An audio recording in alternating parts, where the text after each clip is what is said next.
Okay, so 5:30.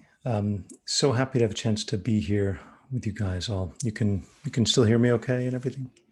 Great.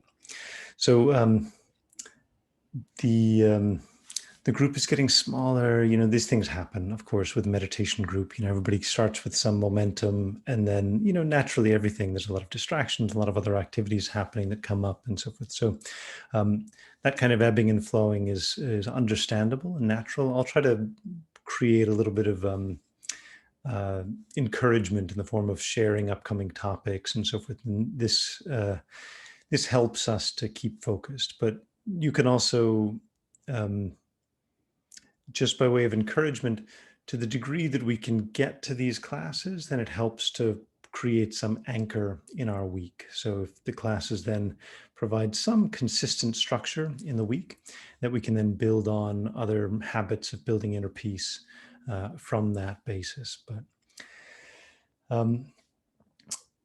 what I wanted to talk about today were two topics, two things that our minds find difficult to understand and to think about. And it's a little bit technical topics, but that's my style anyway. But one is exponential growth. It's a funny topic maybe for a meditation class, but exponential growth is something that we don't necessarily think very well about normally, but it matters a lot because it speaks to the power of small incremental improvements. So exponential growth, if you're investing, you invest $100 in 1920, and then it grows, 2% per year, and you end up with $1 million in, 100 years later or more. You take a piece of paper, you fold it in half once, you fold it in half twice, and fold it in half again. So once you fold it in half 10 times, how thick is the paper? 20 times. Pretty quickly, within 20, 30 times, it becomes as high as the distance from the Earth to the moon. So it's not intuitive for us that things like doubling or small, 5% increases have that kind of power, but they have enormous power. Why is that relevant? Because it speaks to the power of small actions. So a small shift in our mind from being agitated to being more peaceful can then be followed a little bit later by another shift to being more peaceful instead of being agitated. Can be followed by later another shift. If we're faced with a stressful, challenging situation, we can nudge our mind in the direction of more peace. Now, it works both ways, right? You can nudge your mind progressively towards deeper and deeper states of peace, or your mind can be reactively nudged towards more and more agitation, right? This stressful situation, and then another difficult situation comes up, and that increases our anxiety, and another one comes up, and each of these build on each other. And 2020 could be called the year of exponential stressors. I don't know. But these things, they compound. And the reason why that's important is because our mind normally just thinks about the final effect. We think, oh, I want to be, rich, but we don't think about investing a tiny amount at a time. Or we think we want to be thin, but we don't think about, reducing a little bit of, portion each meal or whatever. We want to be peaceful, but we don't think about making small adjustments towards inner peace in all of our activities and all of our actions. But the point is, it gives our mind enormous power to think about we have this ability to steer ourselves through small actions. And the other topic I want to bring up, the power, or the other topic that is not so intuitive for us, is the power of absences or the power of what's not there. So if you are not sick right now, that's a good thing, right? That's an absence of sickness. But we don't tend to notice when we're not sick. I don't know if you've noticed, if you get sick, you definitely know when you get sick. But I tend to never notice when I get better. Like just, oh yeah, I was sick a few weeks ago, but you don't tend to notice the absence of something. Um, and that's one thing that makes meditation a little bit counterintuitive, because what we're doing is the absence of, we're cultivating the absence of outer activity, or cultivating the absence of verbal activity, or cultivating the absence of following trains of thought or thinking and so forth. But these absences are very, very important. And they add up as well. But what we're working towards is the absence of disturbance in our mind.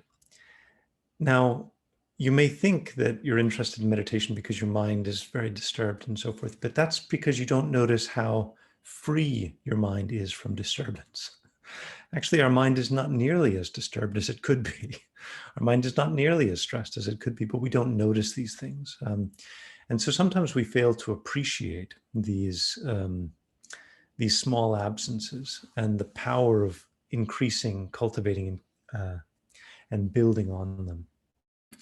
So what we can do is take a bit of time now, just 5 minutes for some preliminary meditation, but we can think about these two concepts, and then I'll talk more about them later. So first, thinking about, basically thinking about accumulating peace and the exponential power of building a little bit more peace with tiny, tiny movements of our mind.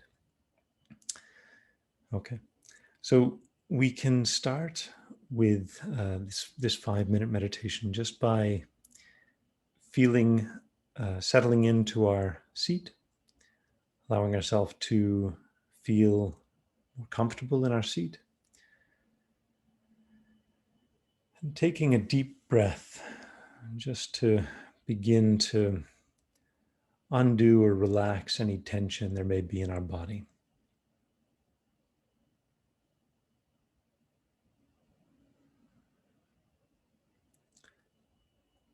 Just naturally, as we breathe out, any tension that we've accumulated tends to relax.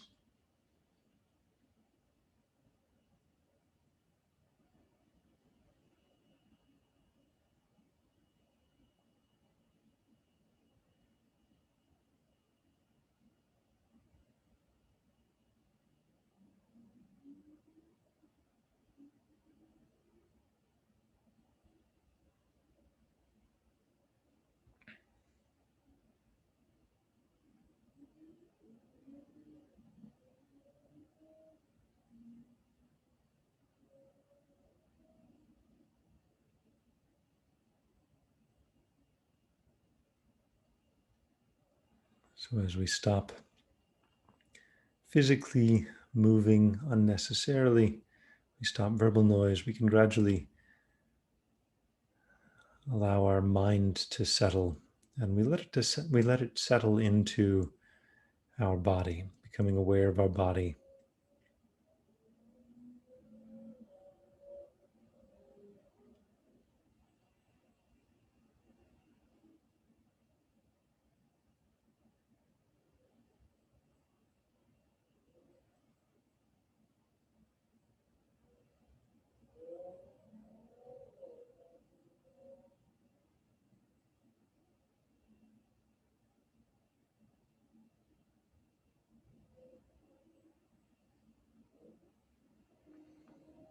We may find it helpful to stretch our neck a bit, to stretch our shoulders. Often we can hold tension in our body in different places.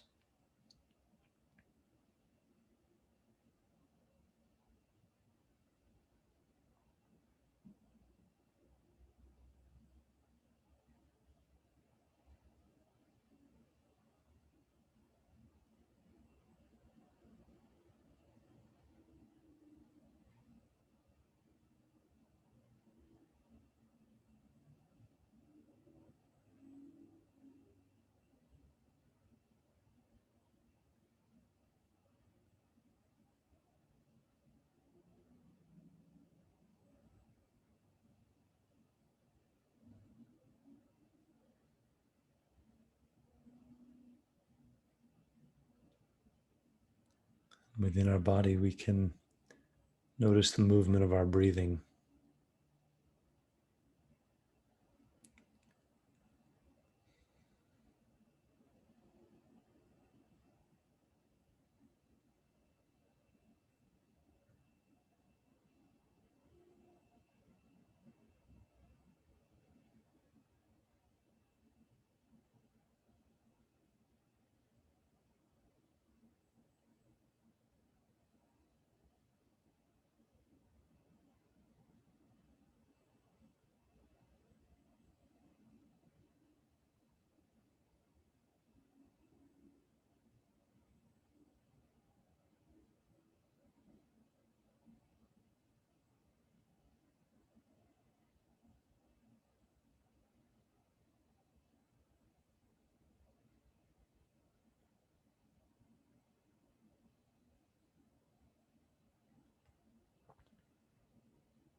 And then we can open our eyes and arise from our meditation.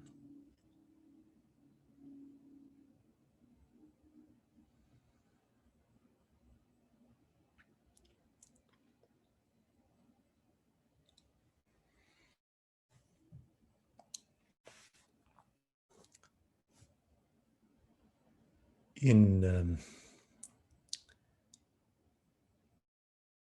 traditional meditation training, one of the most encouraged as a way to prepare for or warm up for a meditation, just like if you're exercising, it's a warm up. Right?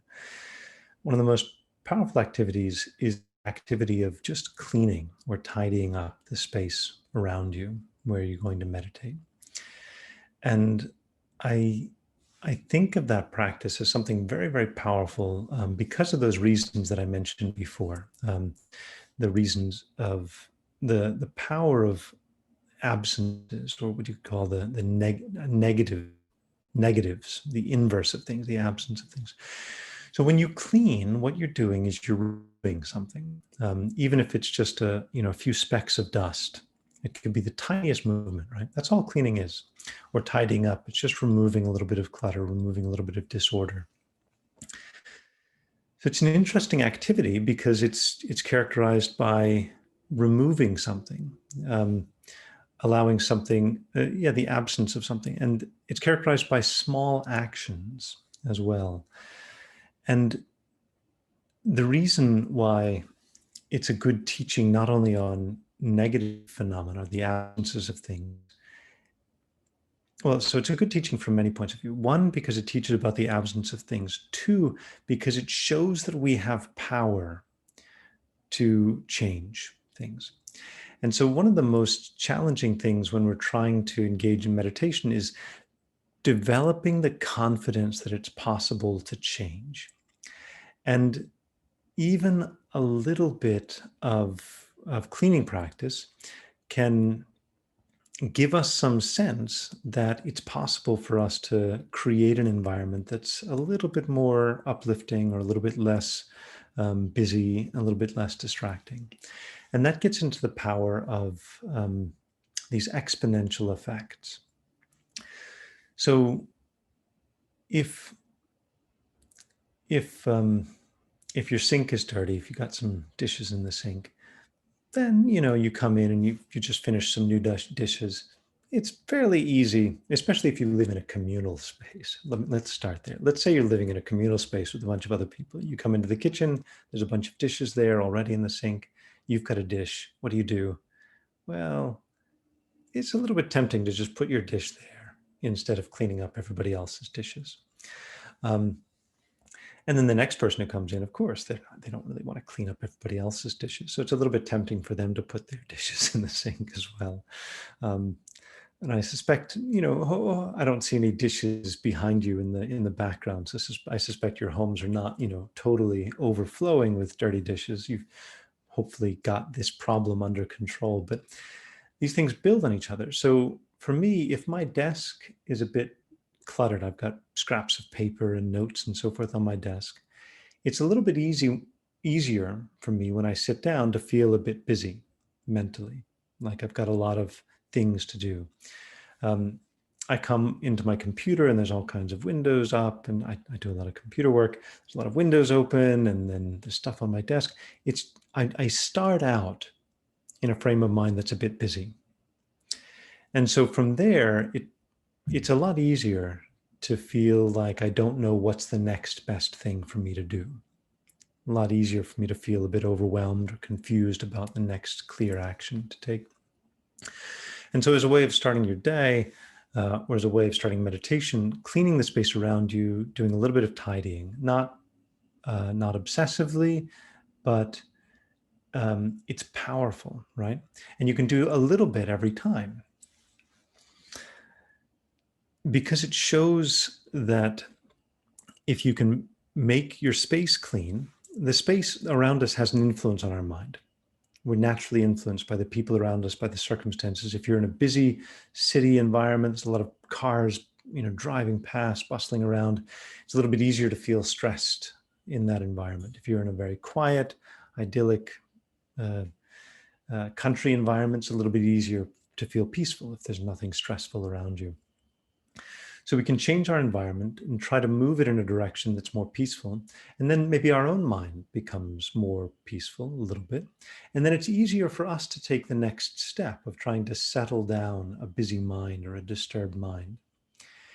And if we've managed to spend 5 minutes or 10 or 20 minutes doing some meditation, settling our mind, and we come out of that, it's a lot easier for us to respond to the people that we encounter with a peaceful mind, with a peaceful response. As opposed to if your space is agitated and your mind is busy, and then you encounter the people around you and then they say something that you don't like, it's a lot easier to become agitated towards them. And so we can see our mind can easily go in these directions very quickly. And that's the power of exponential change. And that's the power of doing small actions to work on our mind. So any questions about that? We've got such a nice small group, maybe an opportunity to ask questions while you're welcome to come off mute if you want, or maybe that's clear. It's not really a question, Andrew, but I find that way of thinking about it very helpful.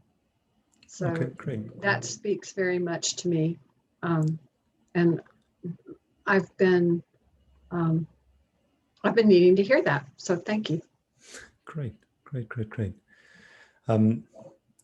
It's traditionally, we talk about the mind, we talk about internal paths, like navigating the terrain of the mind as if you were moving through space. And just like when you're moving through space, if you keep walking in a certain direction, the further you walk, the more the landscape changes.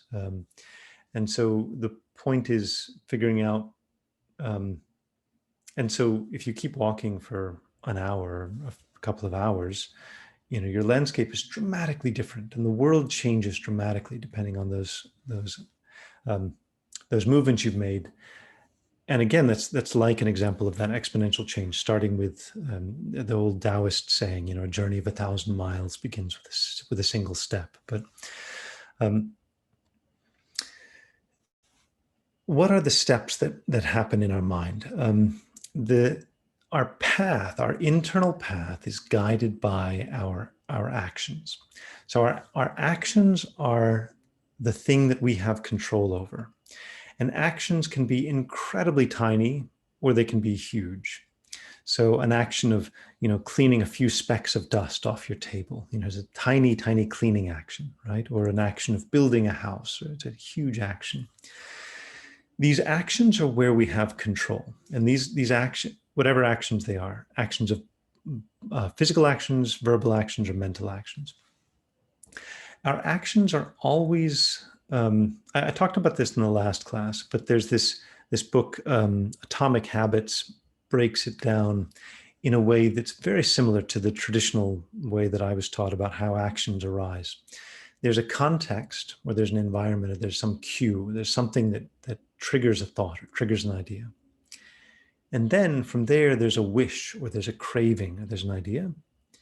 And then from that craving, you respond or follow that idea, and you engage in an action.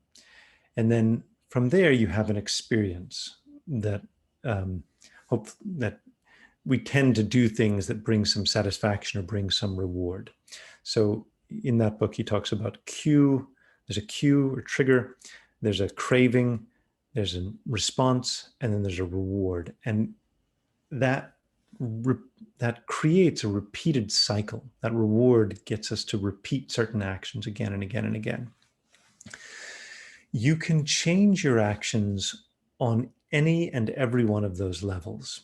You can intervene at any and every one of those levels. And so one level is just looking at the cues or the environments. It's like someone who's trying to stop drinking. A good tip is to remove bottles of alcohol from their home, because it removes those cues. It removes one source of trigger for that craving. Similarly, if we want to meditate, creating a little meditation space could be a little nook or a chair, a couch, or some space. It's a little place where there's some cue to meditate. But any kind of positive behavior, we can have cues that trigger negative behavior or disturbing behavior. We can have cues that trigger positive behavior.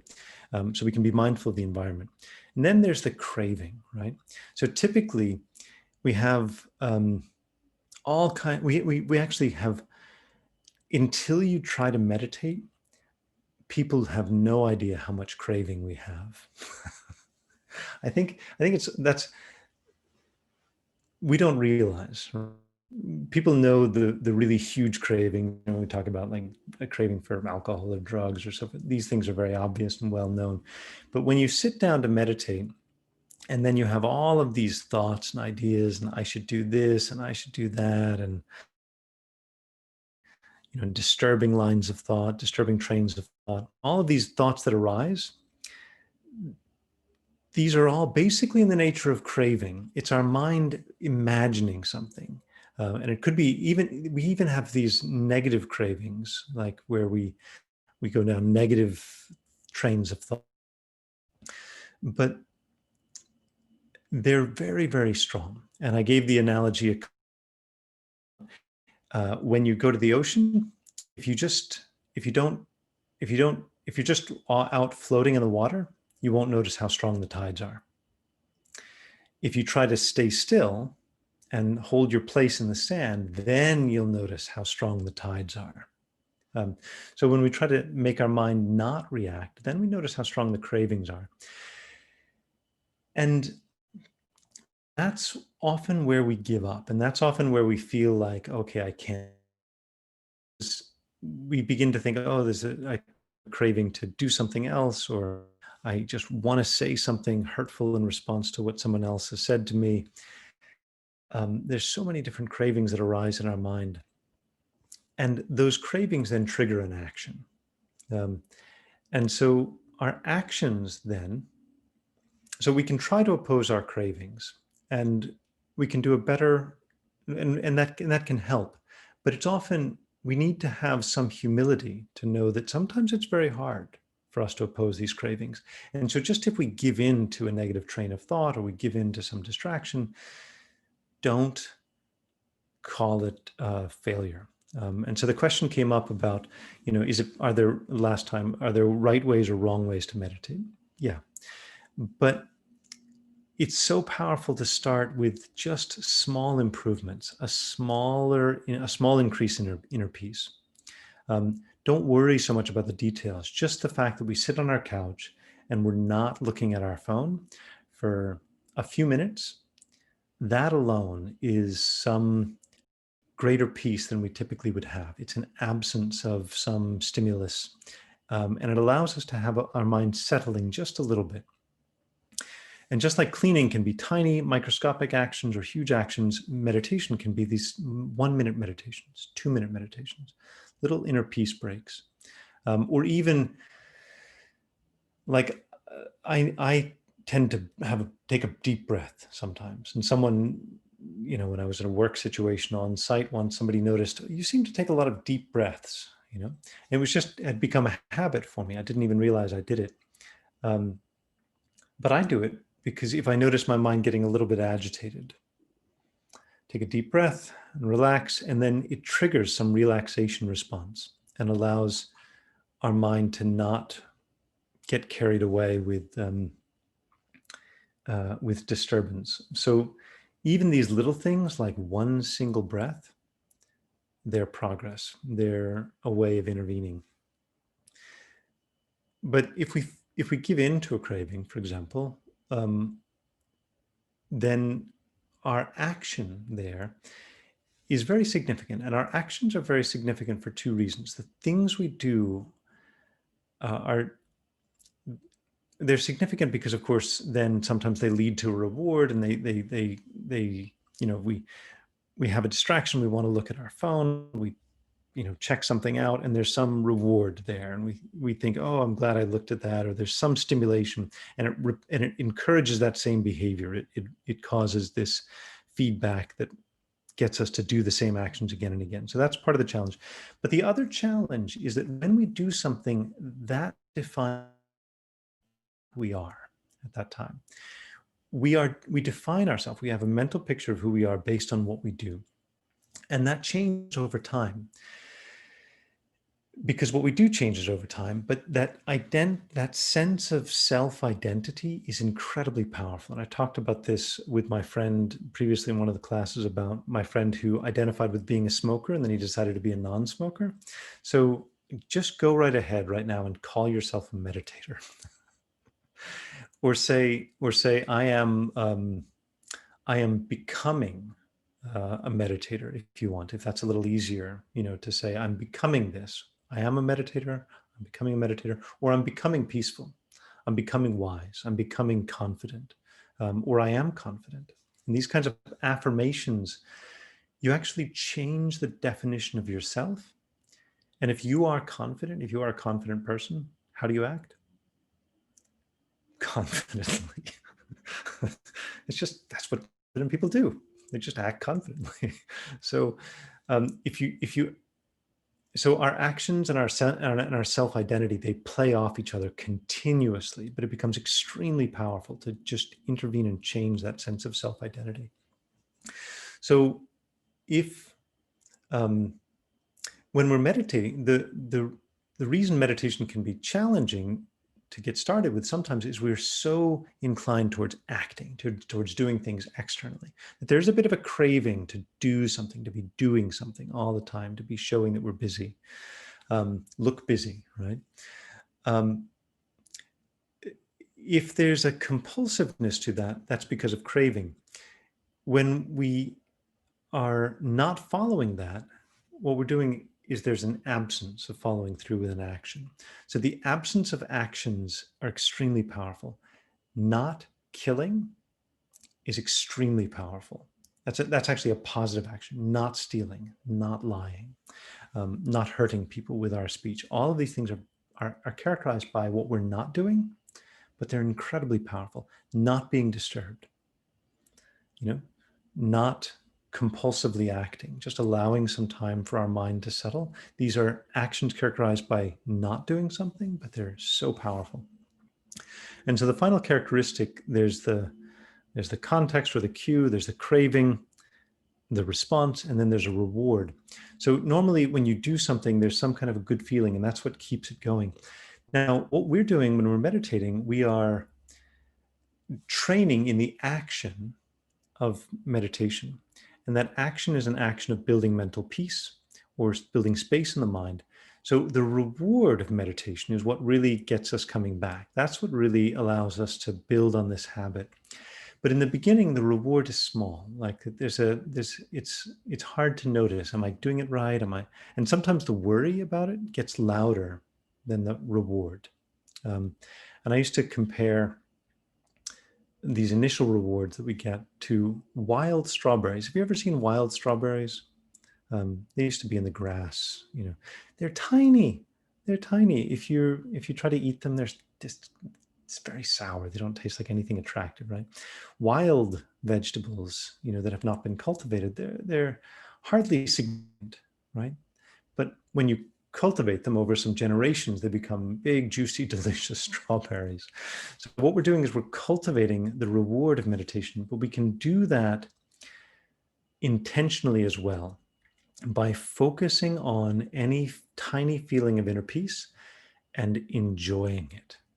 And so that's where meditation becomes like you're savoring it. You're savoring some experience of inner peace. You're becoming a connoisseur of inner peace. I'm going to bet that you've all been connoisseurs of something in your life, right? Connoisseurs of tea, connoisseurs of coffee, connoisseurs of art, connoisseurs of architecture, and like nice designs, or, something. I'm a connoisseur of fine code. I find it aesthetically pleasing, nice, elegantly written code, or math. That's what puts me solidly in the nerd category. But we need to be a connoisseur of inner peace, right? a connoisseur of these peaceful states of mind. And what you're doing when you appreciate something, you're amplifying the good qualities.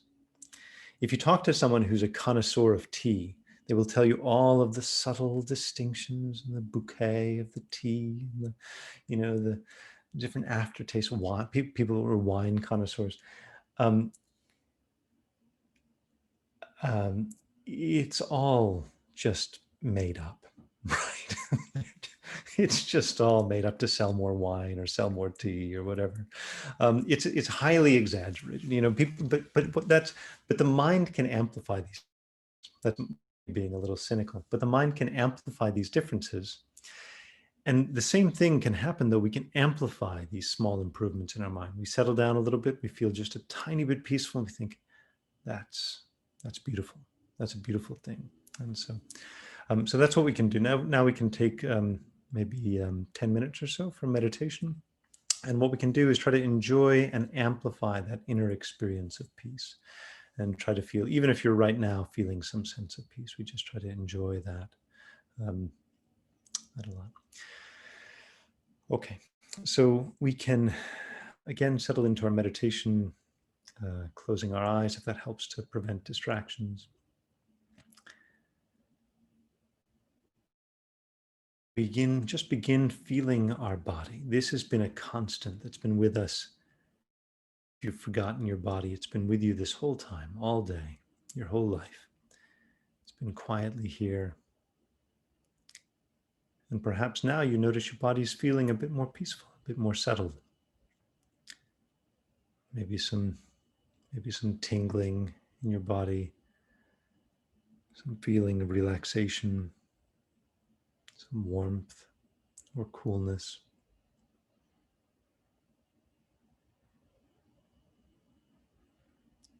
Now is our time just to enjoy that feeling.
If our mind feels busy or many thoughts are arising, we can just try to notice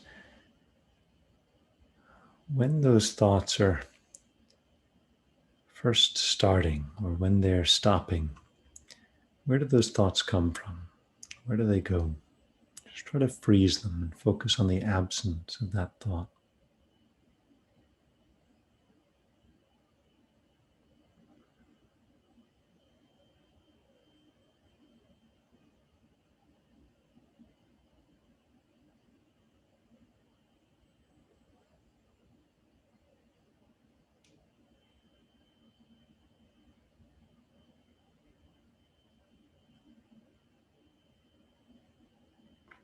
And return to this inner beauty, this aesthetic appreciation of the peace and the feeling in our body.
By enjoying the reward or the experience from meditation, this helps create some fuel and motivation for us to engage in that action again, remembering to create cues or reminders in our life to engage in the action, to develop a wish, even a craving to engage in meditation, and to focus on even the tiniest actions of allowing our mind to settle, allowing our inner peace to grow. Knowing that these tiny actions of peace, tiny actions of creating space in our mind can magnify and amplify. So we can imagine what powerful benefit could we bring to the people around us, to our society, to ourself, if we could move through our life with a pervasive feeling of peace. If our mind was always peaceful, how much benefit could we bring?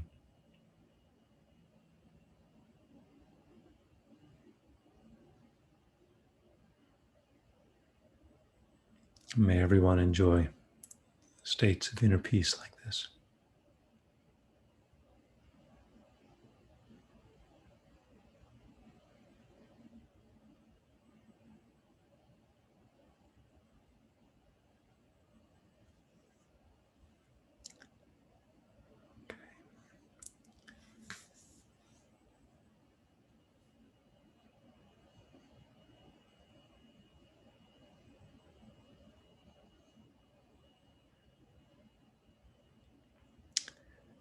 Okay, so we can open our eyes and relax our meditation.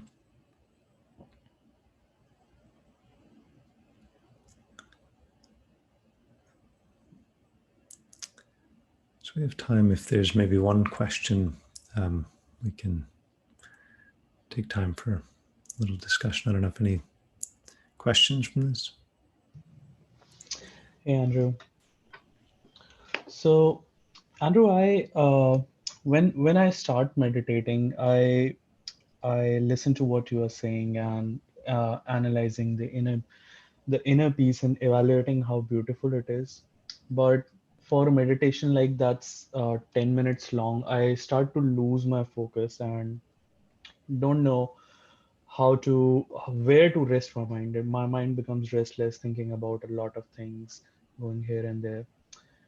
So I want to come back to that feeling that I had when we just started meditating, but it doesn't feel the same. Mhm. So what what should we do in order to rest our mind to that feeling? That's great. Great question.